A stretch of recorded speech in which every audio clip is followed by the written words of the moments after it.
Greetings from Naples, Florida, home of the Center for Critical Thinking. I am Robert C. Lair, a member of the Board of Directors of the Center for Critical Thinking. Today, I'm going to be talking about the two economic systems that are so prominent in the political dialogue today: capitalism and socialism, both loved by many and hated by many, both feared by many and both revered by many. I am hoping to raise many issues about these economic systems, and I'm hoping to leave you with some ideas that you may mix with your own ideas that hopefully will lead you to examine the issues, and with a few more facts to think about and a few more facts to analyze, you can come to your own conclusion. We all have a lifetime of experience learning about the American economic system because we've all lived it, because we have all been personally affected by our economic system. Most of us have, in all likelihood, formed some strong opinions. As an example, let me start with a classic Golden Book bedtime story, The Little Red Hen. Let me read to you with the idea that we learn some lessons very early in our lives. The Little Red Hen, a folk tale classic. Once upon a time, a cat and a dog and a mouse and a little red hen all lived together in a cozy little house. One day when the little red hen was hoeing the garden, she found some grains of wheat. "Who will help me plant the wheat?" cried the little red hen. "Not I," said the cat. "Not I," said the dog. "Not I," said the mouse. "Then I will," said the little red hen, and she did. And after the wheat grew and was milled into flour, the little red hen asked, "And who will help me make a cake from this flour?" "Not I," said the cat. "Not I," said the dog. "Not I," said the mouse. "Then I will," said the little red hen, and she did. And then, just as the little red hen was taking the beautiful cake out of the oven, she said, "And who will help me eat the cake?" "I will," cried the cat. "I will," cried the dog. "I will," cried the mouse. But the little red hen said, "All by myself I planted the wheat. I tended the wheat. I cut the wheat. I took the wheat to be milled into flour. And then I mixed the cake and baked it all by myself. And so I'm going to eat it." And so she did, to the very last crumb. And after that, whenever there was work to be done, the little red hen had three very eager helpers. The point here is that in America, we learn early certain lessons that are ingrained in our psyche. If you don't work, if you don't produce, you don't eat. But before I even get into the meaning of the economic systems I'll be talking about, first I want to look at some of the basic beliefs and assumptions that seem to drive people in their economic lives and decisions. Why do we make the economic choices we do? And why do we support one type of economic system over another?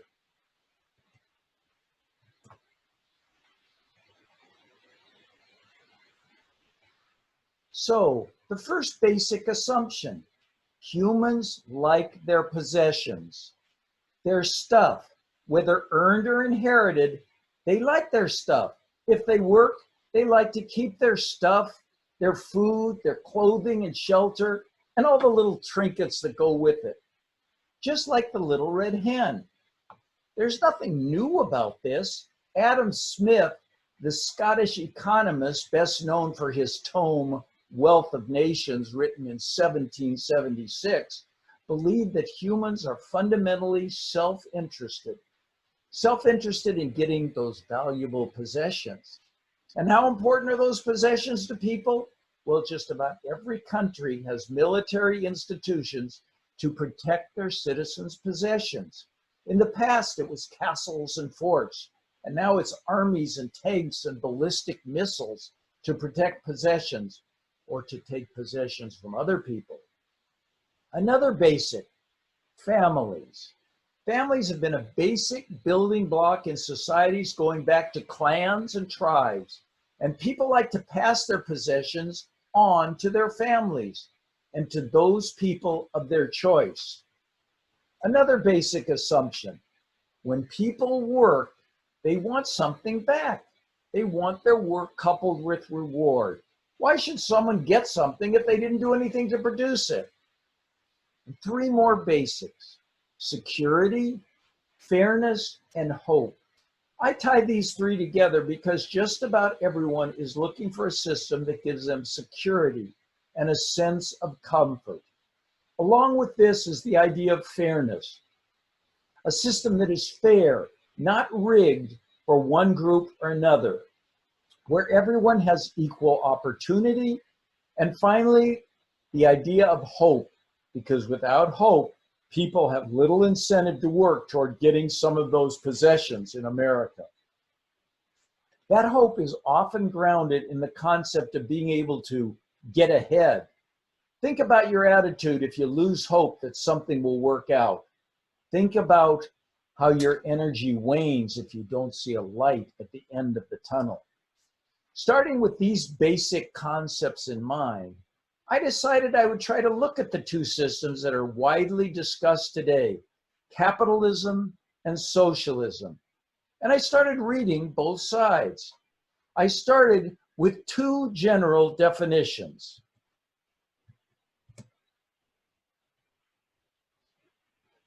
Capitalism, an economic and political system in which a country's trade and industry are controlled by private owners for profit. And socialism, an economic and political system in which a country's trade and industry are owned and regulated by the community or the state as a whole. As I considered these words, there was something that just seemed to get in the way of thinking about them objectively. The two words, capitalism and socialism, are both laden with so much emotion and deep-seated feeling, either intensely for or against, that these emotions seem to get in the way of objective analysis. So I decided I'd bring in a capitalist and a socialist to help me understand. And I have found out just how intense the emotional factor is. First, let's hear from my friend the capitalist. Well, here he is now. When I'm confronted by a bum, no, I don't call him a homeless person. I call him a bum. And when they ask for a handout, spare change, I say, get a job, or there's no free lunch. Let's hear from the socialist. Wow. Well, here he is now. The capitalist system is nothing but dog eat dog. Oh yeah? Capitalism, I'll tell you what socialism is. Those who do nothing and suck from those who create the wealth. Here's our socialist again. You can have your winner-take-all system where there's so much misery for the poor. Let me tell you about misery, like a bumper sticker I saw a few days ago. The definition of socialism, the shared ownership of misery. Wow.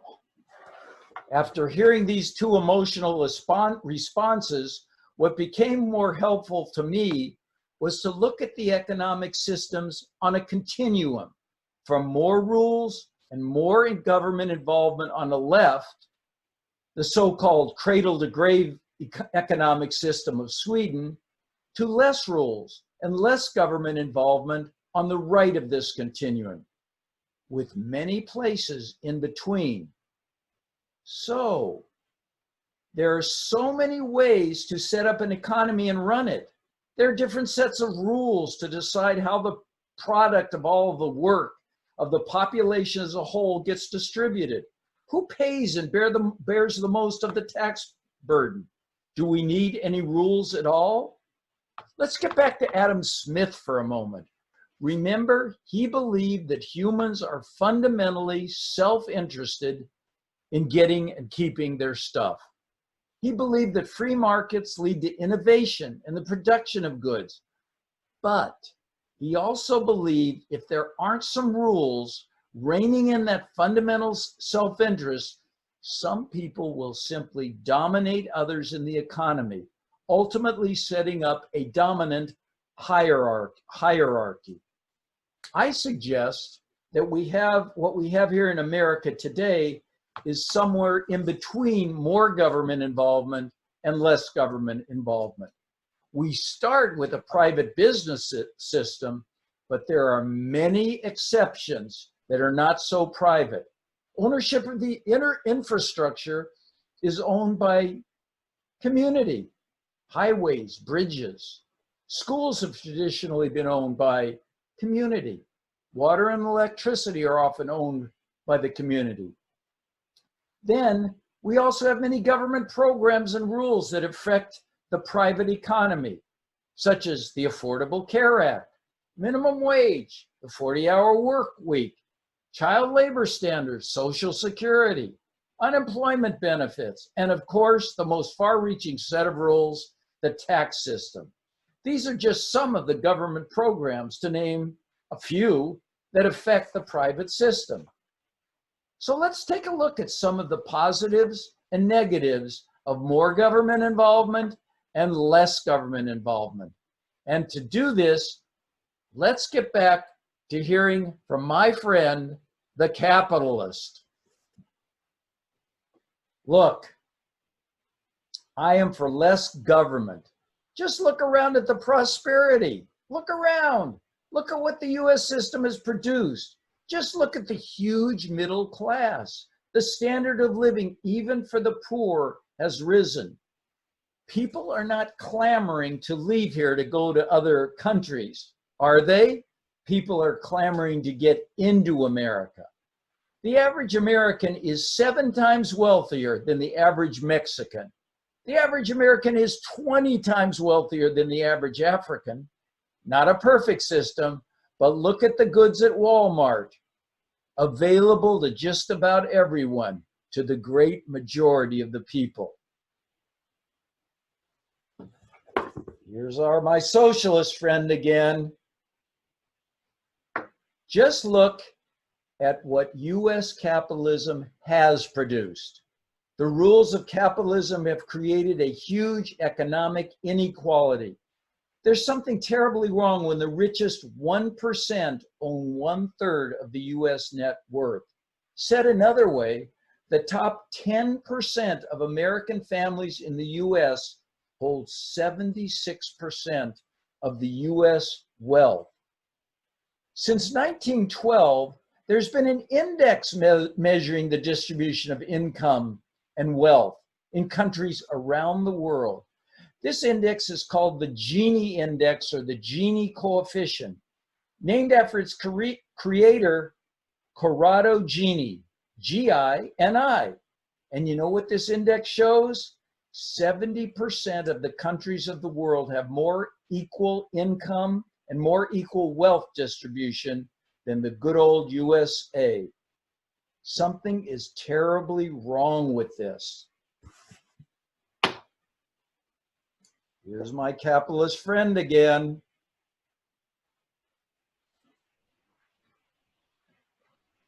Listen, implicit in capitalism is that the individual gets to keep the fruits of his or her labor. So knowing there's a prize at the end of the line, people compete for that prize. And competition brings more out of people to produce. And this competition yields better products. Remember that person that you're at your office that always works so hard? It put pressure on you to work hard, didn't it? Look at sports. What produces greatness? Competition.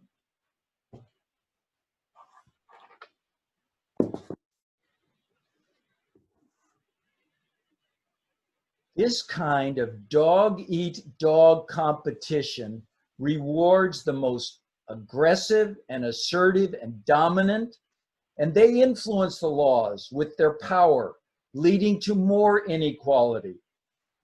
Not only does capitalism lead to economic inequality, it also leads to unequal opportunity. Many never have a fair chance to share in the system. The rules of the game are stacked against them. There are children brought up in ghettos, poorly educated, and yet they're expected to compete against the wealthier who go to the best schools and who get a great head start. The poor are expected to compete against a class that is wonderfully capitalized. And the poor are expected to compete against a class that inherits generation after generation.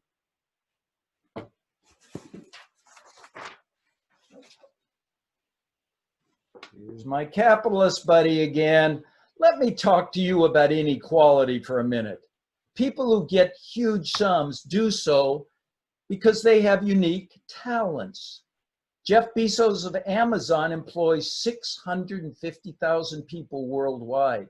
Bill Gates of Microsoft employs 144,000 people in the United States alone.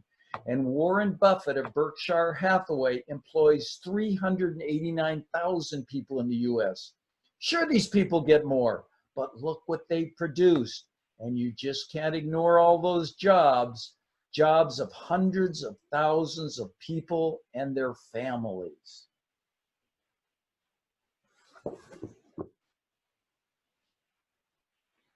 Yes, there are more jobs, but Bezos, Gates, Buffett, and Zuckerberg, too, now have more wealth than the bottom 55% of the entire US population. And 1/3 of the Forbes 400 were founded by earlier generations. Do you think those families got a head start? They were born on third base in the race to get to home plate. Here is one example of the disparity and unequal pay. Bill McGuire was the CEO of United Healthcare and was to receive $1.6 billion in stock options when he retires. That's with a B. His actions were questioned by the SEC, who said he had manipulated the stock to add value to his options. Well, they settled, and his punishment for the manipulation, he had to settle for only $800 million when he retired. Let me put this in perspective. Teachers earn about $58,000 a year, more or less, as do firemen and police. It would take one of our teachers 13,793 years to equal what Mr. McGuire got as his bonus. Let me repeat that for you. 13,793 years.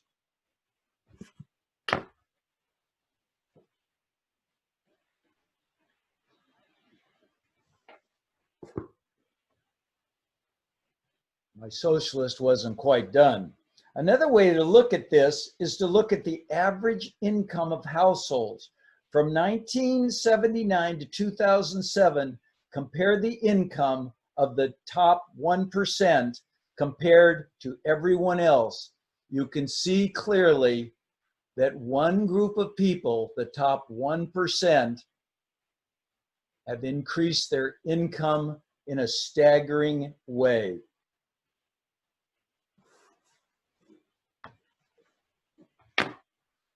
Here's our capitalists again. I want to leave you with one more thing. The US form of economy encourages innovation, pursuit of dreams with incentive to get rewarded for innovation. You all have a cell phone. How important is innovation? You are all part of the smartphone world. This phone didn't exist 20 years ago. It's the product of innovation. Google, created in 1998, wasn't there. It was innovated in America. Our economy also produces a culture of entrepreneurship, and all these create jobs. There's no reason to punish those who work and achieve while others don't. Why shouldn't those who contribute get to keep it? And taxes, they're a disincentive to create. They're a disincentive to innovate and produce if you just have to give it away. Well, our socialist has something more to say, as you might imagine. You know, from 1953 to 1961, during the Eisenhower administration, the US had a top tax bracket of 91%, and the economy grew in leaps and bounds.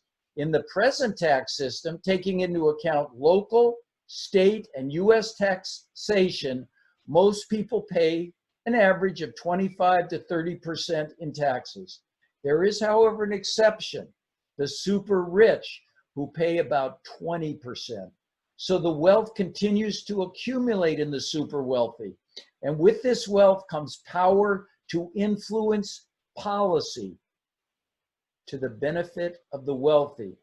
Lobbyists are the power wielded by the wealthy to keep that power.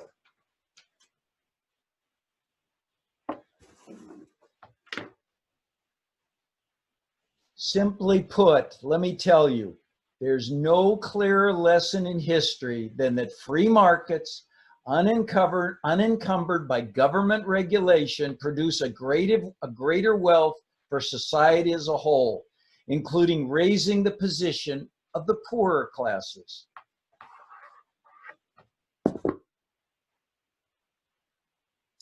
I have one more thing to say also. You can have government regulated programs that are positive for the population as a whole. We already have this in Social Security, schools, public housing, education, highways, and many more.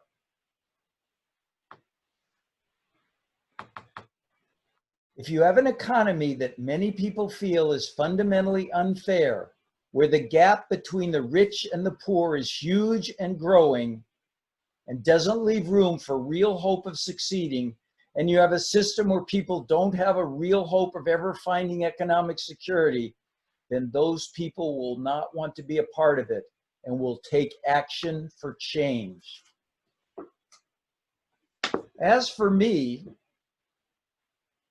I often ask myself if the hope of succeeding today is like it was when we grew up. I like to think back to those days.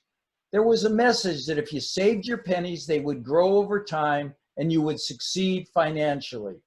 Do you remember that if you had $1,000 and you simply put it in the bank and you got 5% interest with little or no risk, 5% in 10 years, you would have not $1,000, but $1,629. Today, that has all changed. What happens if the young people put their money in a bank today? They get essentially nothing. Perhaps this is one of the reasons our youth is upset with the way our economics rules work. Perhaps this is one of the reasons many young people have lost hope and the sense that there is a light at the end of the tunnel.